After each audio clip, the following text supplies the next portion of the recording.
Pripun Mbak Lisa kabare? Ngaturaken wilujeng dalu sugeng dalu macange Yulimbo Pak Yoyo. Nggih. Ingkang kula hormati kula tresnani. Pripun? Kula hormati kula tresnani. Sampeyan muni tresnani jare iku iso teles dhewe lho Mbak ngono ya. Kok teles napa to? Ya kaya grogi ngoten lho roh sampeyan. Terus jenengane saya tambah yuswane kok ngibarate kaya emas ni malah kaya sinangkling kaya digosok satemah mencorong mawa cahya kuntadi ngono lho ya. Semunar ngono lho Mbak Lisa.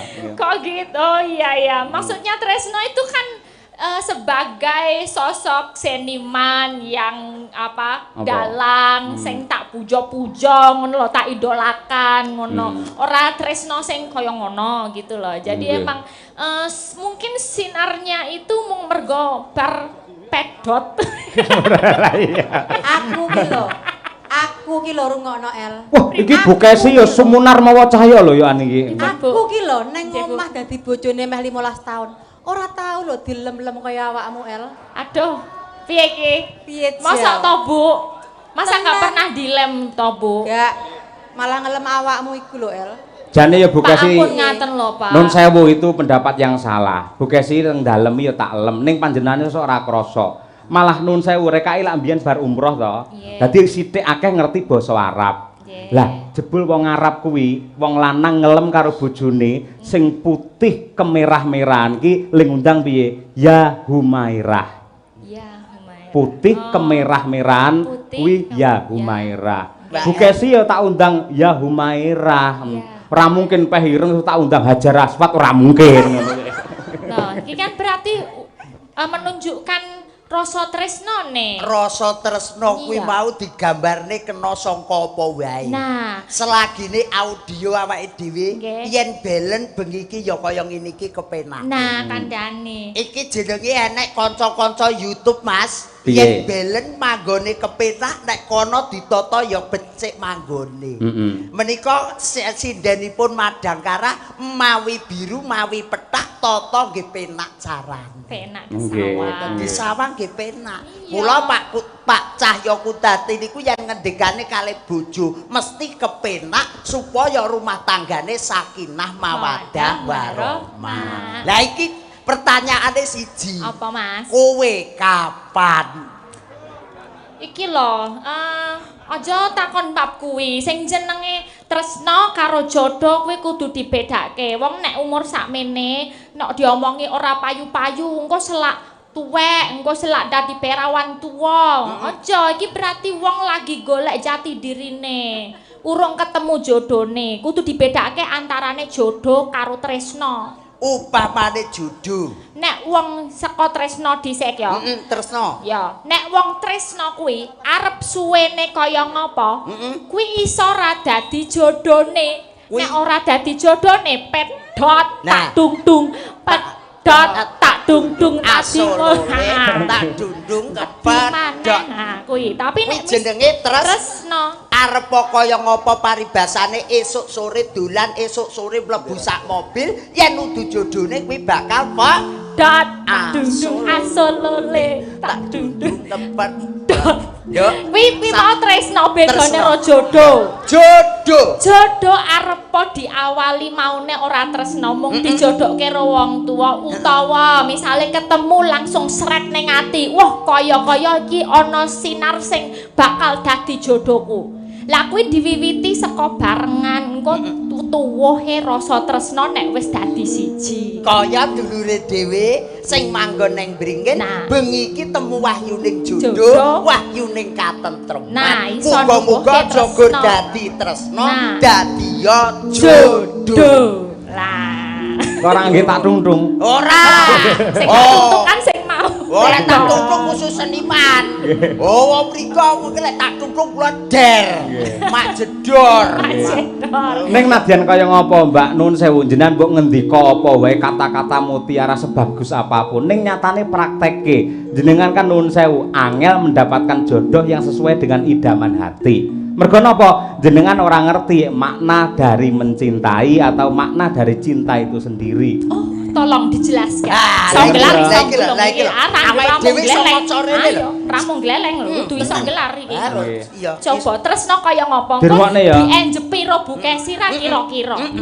Dirungokne ya. Heeh. Tak tuntung asolole.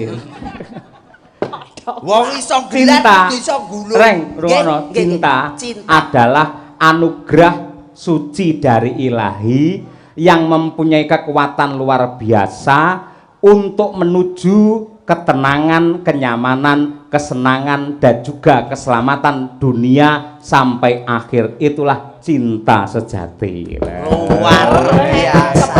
Keplok. Luar Iki nek keplok biasa. berarti benar. Ya, biar- Ora dobos. Ora dobos, berarti ketok iki bener tenan iki. Lah iya. Kok ya. Apik ya nek iki tenan. Cinta. Lah terus yang nomor loro kuwi mau apa?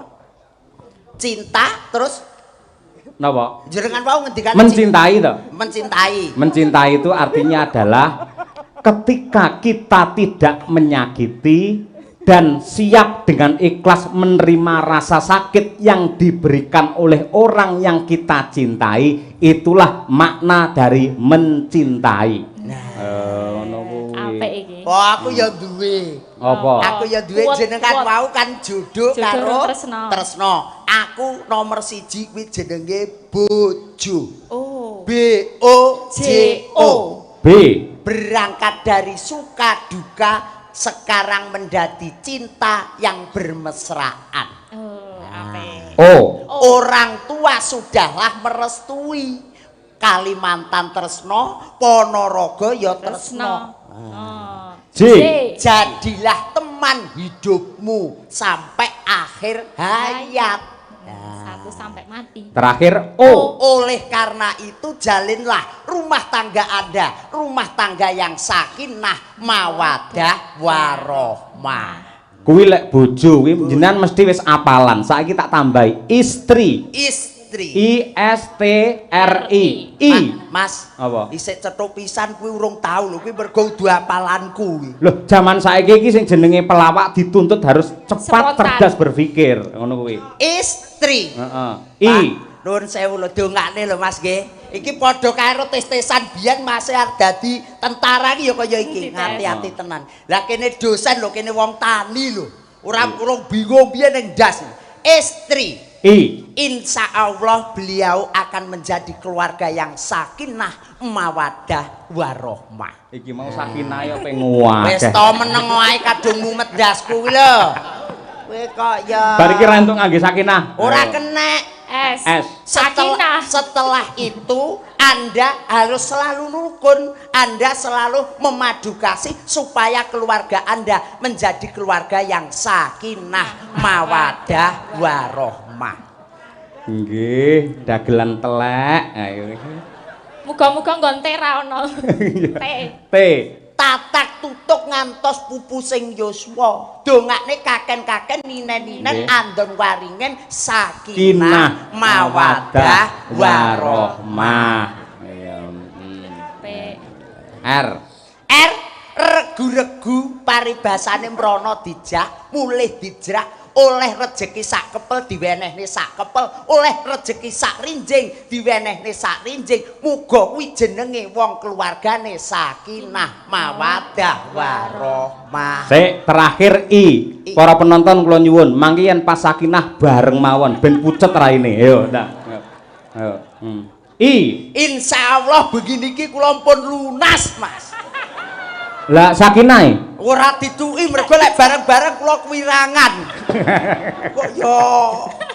Apik Mas Arek. Alhamdulillah barokah. Kok sik urung rampung. Wis to, Mas. Contoh iki ya, Wis, mesti Mas. enek sing apik, enek sing elek. Enek sing Bolo tengen Pandhawa ki apik, Apik. Kurawa ki elek. Elek. Dadi Nggih. contone aja bab sing apik tok, Nggih. nek sing elek. Lek istri utawa bojo men lak apik. apik. Mongko lek seneng karo wong sing kuwi dudu bojone, iki lak jenenge cara kene demenan. Demenan. Persuku demenan. Demen. Sakinah. Ayo.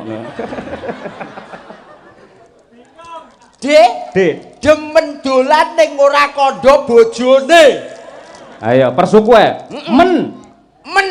Mendak tinggal yasinan wae kok wis do grunduk. tuku lho. An terakhir. Anake wis turu, ayo budal. Pengalaman koyone. Wah, Mas. Sik tambane aja geleng. Hobi, Mas. Persuku selingkuh secepat. Yuk. Serba cepat dan harus dapat. Wong selingkuh ki kudu cepet lah ora cepet ora iso. Lah lho, tukang YouTube lho. Ya lek kulino iki to. Nggih. Oh iya. Li nambaran ati tresno mergo kasembadan bledek ning poper kono.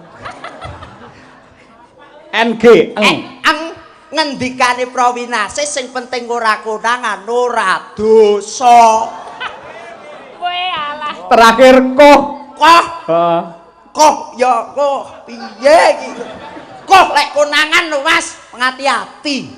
Kok koh konangan piye? Lah ya koh ki angel lho Mas lek koh ki. Lah kudu iso, lek ra iso tarik kembali, ayo. Koh niku tegese ora kena angkuh karo bojone. Kulino mbolo ben aja ngerti awake dhewe ning hubungane. Ngono lho. Kulino iki asli. Lah aku ora kulino piye lho. Wong kene hobi kok. Iya. Hobi padane. Oh, biyen do banteng sik buka sapa sing nyang pisanan. Kowe. Wah, jenengan. Weh, dapurmu sing kowe sing mbajari aku ngono lho. Alah kula nggih jelas diluthok ya. Ngapunten Mas Cahyo nggih. Mboten napa-napa. Gudange ilmu, gudange budaya nggih Mbak Elisa, ugi gudange agama. Sing teng mriki menika pondok pesantren pun kondang. Darul Fikri. Leres, pondok Gontor, wonten mriko Arisalah, wonten Maya, wonten Almawadah. Nuwun sewu jenengan nggih lulusan pondok, Mbak. Aku Kristen nih. Wah, langsung kobong wis.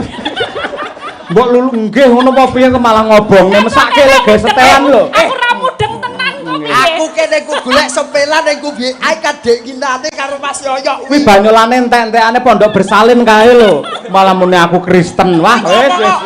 Ngomong pondok bersalin ndak aku kok ngomong nang pondok kuwi ra ngaji iki bakul cilok kae lho. Ngono lho kok ya. Lah ya ora ngejak anu kok bel sepel-sepelan kok. Nggih. Sik Mbak Lisa, nuwun sewu jenengan kan sudah milih-milih lelaki balik kuwi mau.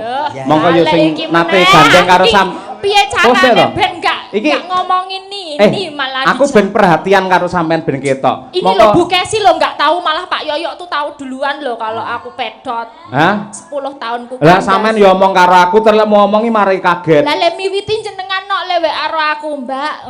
Langsung tiba-tiba ngerti perasaan. Lah aku kan gur muni ngene, minal aidin wal faizin mohon maaf lahir dan batin. Aku kan ngono, nyapa lek nyauri sampean kok alhamdulillah aku wis pedot, Pak. Nyapa ngono. Tak tili, bentar. Enggak. Loh, ngono tenan kok emonine kaya. Mas, apa? Lanjutkan.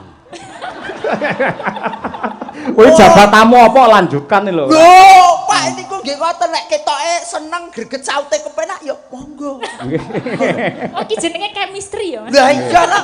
Lah lek kono kan istri. Lah lek iki kan chemistry. Aja wedi karo Bu Kesi, Mbak Lisa lek pancen diakoni ya ora apa-apa ngono kuwi. Enggak, tadi Bu Kesi lo udah WA sama aku. Sing semangat ya El, yang penting tuh berkarir dulu aja enggak apa-apa. Tapi ya golek muga-muga entuk jodohmu ning aja Pak Yoyo gitu. Aku udah diwanti-wanti. Iya bener Bu Kesi, lan kuwi dawuhe Bu Kesi kudu kok estokke. Harus kamu laksanakan. Dawuhe lah aja karo Pak Yoyo ngono to. Ning milih kicah ya kuntadi. Nah. Allahumma. Wah ya melu do amin kabeh. Lah upamane yo aku kan yo melu seneng to kok. Oh biasane tanggapan ning Ponorogo ya gur pisan iki kok lek karo awakmu kan yo melok. Lho Pak Gareng. Pripun Ibu? Mboten preso pripun ati kula. Kula niku ibarate wayang ngoten Dewi Wara Sembadra sing digarwa karo Raden Janaka. Panjenengan presa ta? Raden Janaka menika lelananging jagat sing garwane ora mung trima siji, ning sak kethi midodari ibarate. Nah, liyan aku ki ibarate Sembadra, atiku ki wis jembar. Aku malah remen seneng mergo apa? bojo kuwi berarti lananging jagat dadi idolane wong wedok sak donya. Mergo apa? Bojoku pinter melindungi wong wedok sing ayu-ayu tur atine apik. Aku pemedi madu karo Lisa ya ora apa-apa.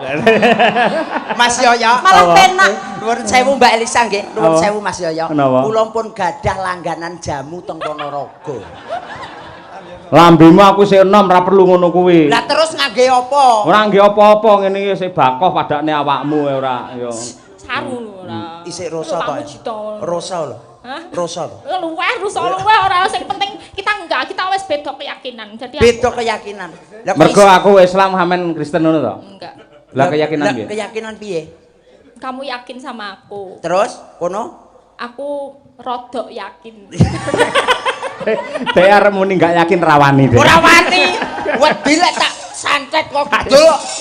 Kok kandhane Nembang Mbak Lisa nembang. Siap. Ada surat-surat juga, tadi ada salam-salam juga. Wah niki tulisannya apa Mas Gareng nek iso aku ya ora iso mramudeng. Ya Allah. Iki wis BL Wisa. Alah pun mboten iso Mas kula. Aku ya mumet tok. Mumet niki kula. Jan mumet. Yo dibuka sik to Mas nggih. Lho kok iso dibuka sik? Niku teng mriku enten seratane lho Mas. Napa? Lah niku ya engko kan ning jero ya mesti enek to, mesti. Oh lah ya, kan lempitan iki. Nggih. Wah, tulisannya kaya dokter. Salam taklim saking keluarga. Napa niki? Kok jauh banget bacanya, Pak? Apa? Jauh banget kok ini. Lah wis tuwa iki pancen lek maca ya ado. Oh, lagi 2 menit wis kleru. Mau jereke kuat saiki omong wis tuwa. Ya. Nggih. Saking napa niki Pak? Tatung Mbah Disan nggih. Nggih. Mbah Disan nyuwun gending utawi lagu Kinanti Sandung. Terima kasih Bucange Kinanti Sandung. Iki wonten saking Balong Pak Samidi menika nyuwun tembang kangen. Nggih lajeng wonten Wonogiri Pak Prastoto ini dari Caksi Lover dan EFC memantau senggol dong. Minta podang kuning. Nggih mangke dipun aturaken setunggal. Monggo. Anu Mbak Lisa nyuwun kadung tresna dhisik diaturake marang mempelai berdua. Nggih. Nek nangis aku piye? Ya ora to. Ngopo kadung tresna kok nangis? Kadung tresna ya berdua kaya ora jodone. Oh iya, ya tak dundung. Aku mau bengi iki mau nggih curhat Elisa tok. Tak dundung kok ya. Monggo Mbak. Dibawani monggo bawani napa nderek mawon.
Digarap orang Rambahan sepisan langgam angka loro dangdut ning iramane slow. Wah ya kadung tresna. Monggo Mbak Elisa Urcarus alaso.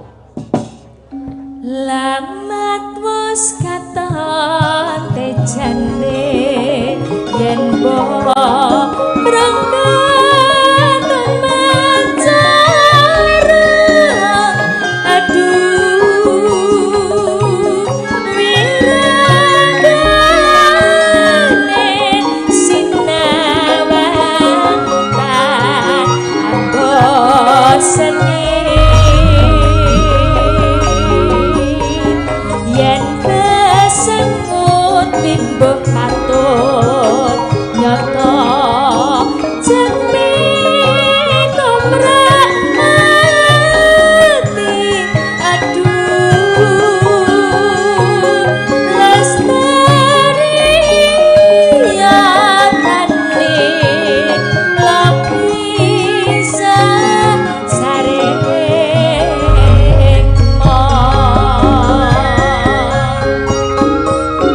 nadyan bebasane galingan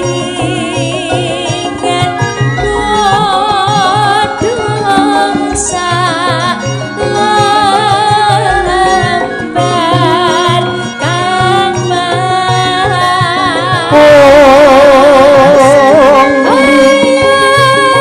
ayos kencatan rasa saksa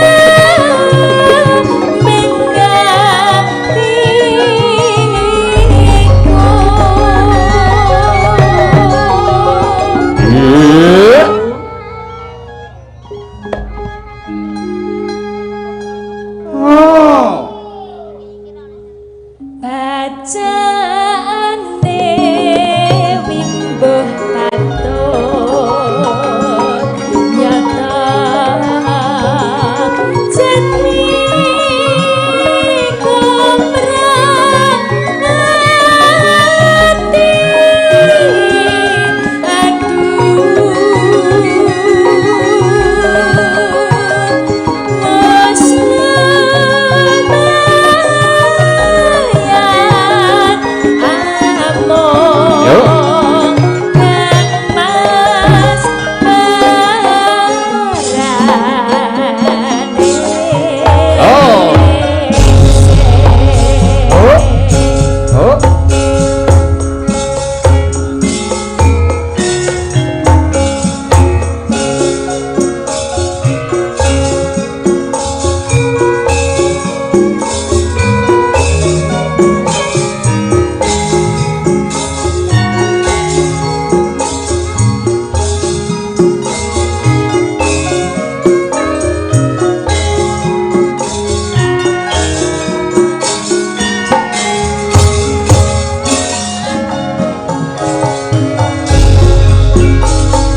Nyuwun tepuk tangan kagem Mbak Elisa Orcarus para lenggah. Sembah nuwun, sedaya mawon. Dang ket. Ay ay ay. Namanya itu ke distract yo. Nek wis ono ayang-ayang tuh bikin blur gitu. Mbok padakne kacamata apa piye kaya gending. Yang ada ayang-ayang itu kan pikiran aku kan. Kayak gitu loh. Ya engko ayang-ayang kok ya.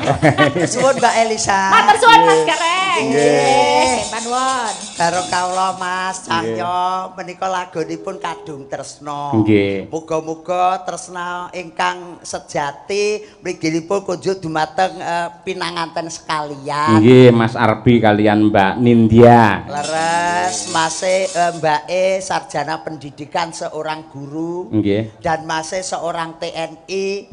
Paribasane awake dhewe iki arep sak omah bendina kan ya ora iso. Nggih. Kuncine sing tresna sing linuwih bakal dadi rezekining teka pupusing yuswa. Amin. Nggih.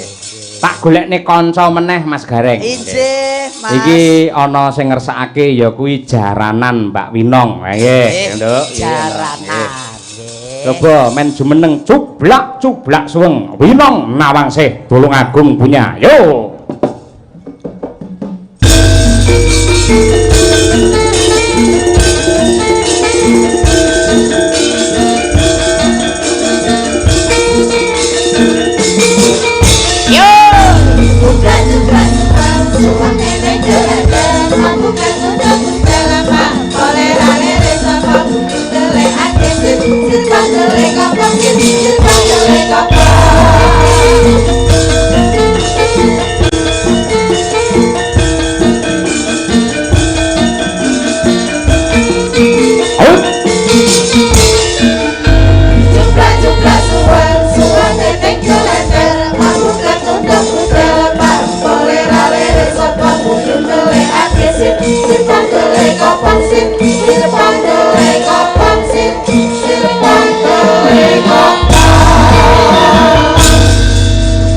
Mas Gareng pun nate pinanggih kalian Genduk Winong. Alhamdulillah Mas. Pun nate. Pun namung sepindah niki.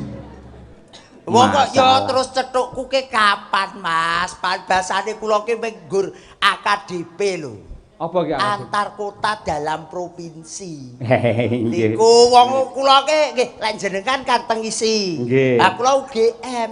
Wah, Ngayuk Jakarta. Alah Universitas Gandulan Montor. Wah iya. Mumpung panggih niku mangkenalan. Mbak Winong, wilujeng dalu no. Nggih wilujeng dalu. Minal aidin wal faizin. Nggih minal aidin wal faizin. Sepinten kelepataning kula nyuwun pangapunten. Nggih kula semanten ugi Pak Gareng. Alhamdulillah Mas ngeten iki lho. Gandes luwes nyenengne ati.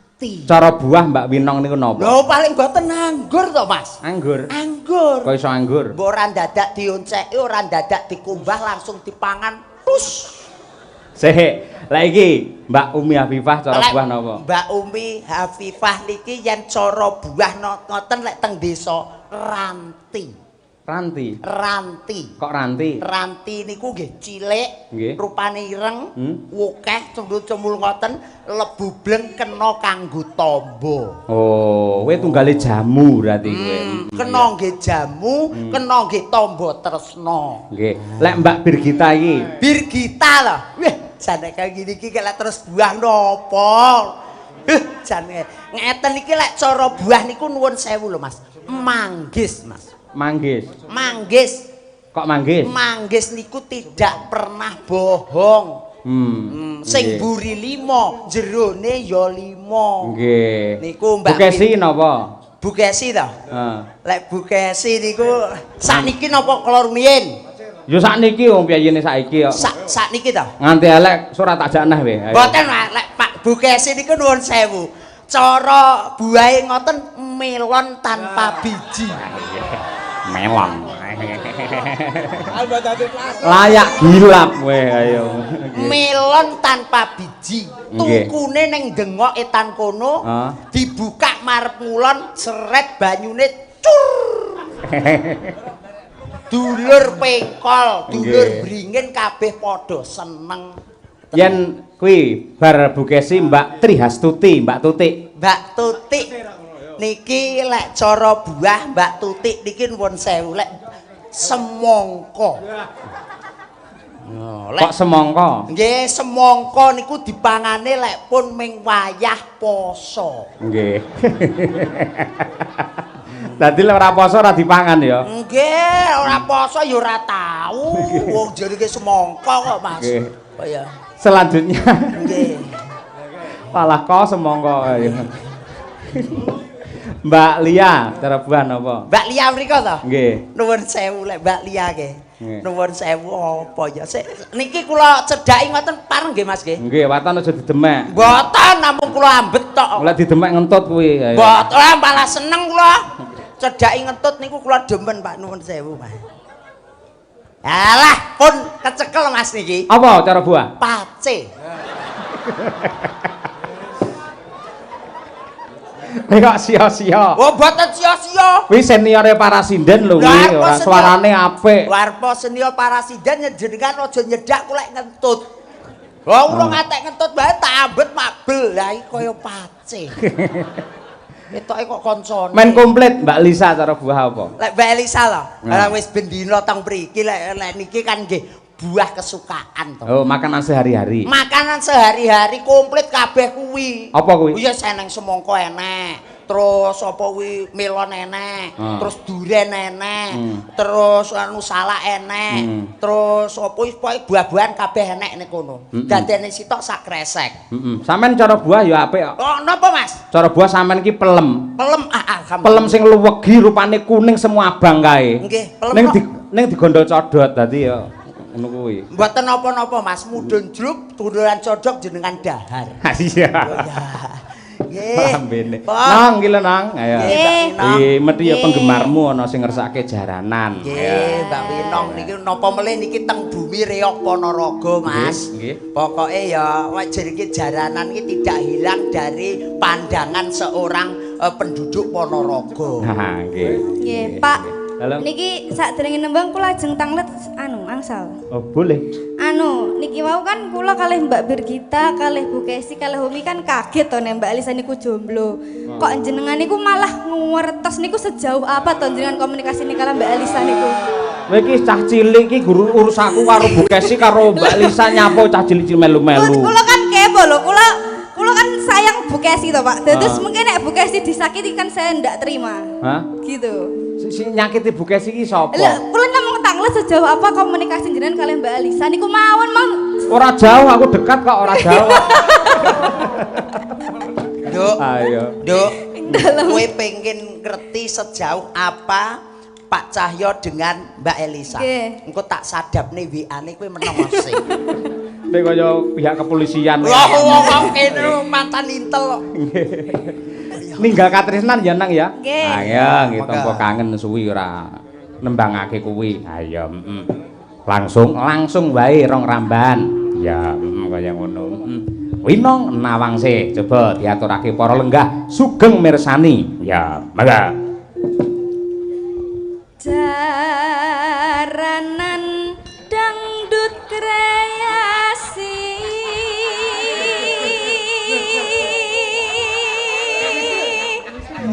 Iki cah iki ayu, suarane apik. Nggih. Ning tell me bocah iki.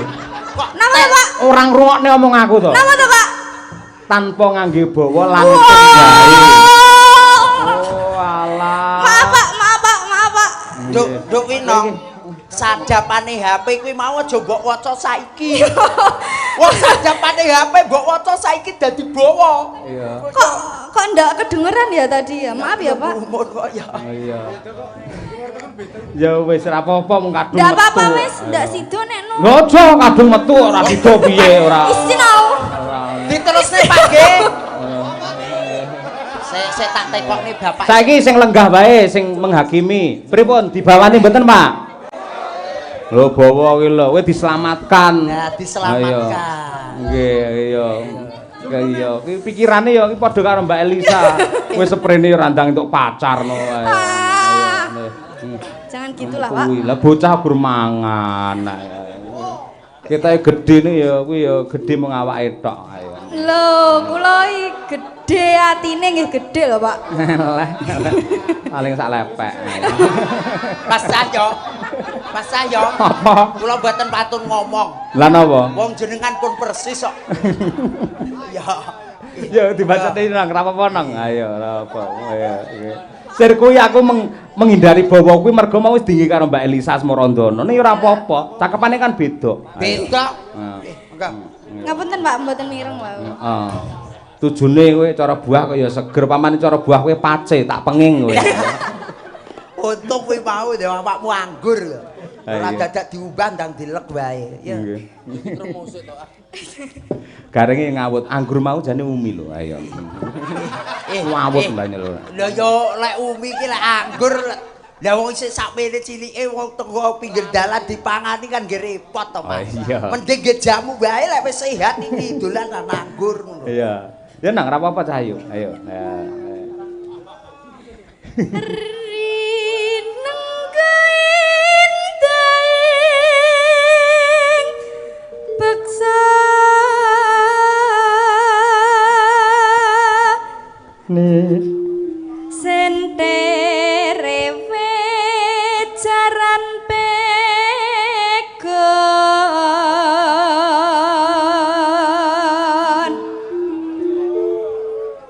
luas gemas nuju prana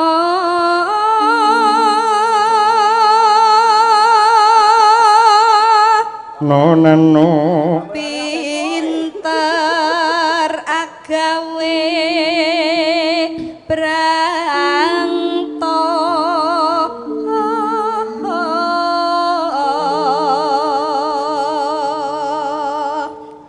sinden winong tulung agung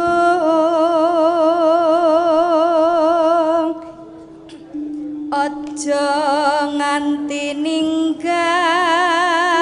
tresno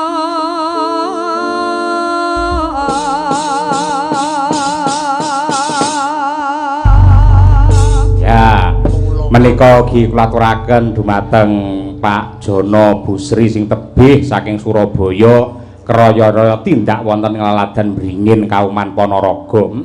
Kangen karo kanca-kanca Madangkara. Ya, karmane panjenengane urung diaturake wis pirang-pirang tarup.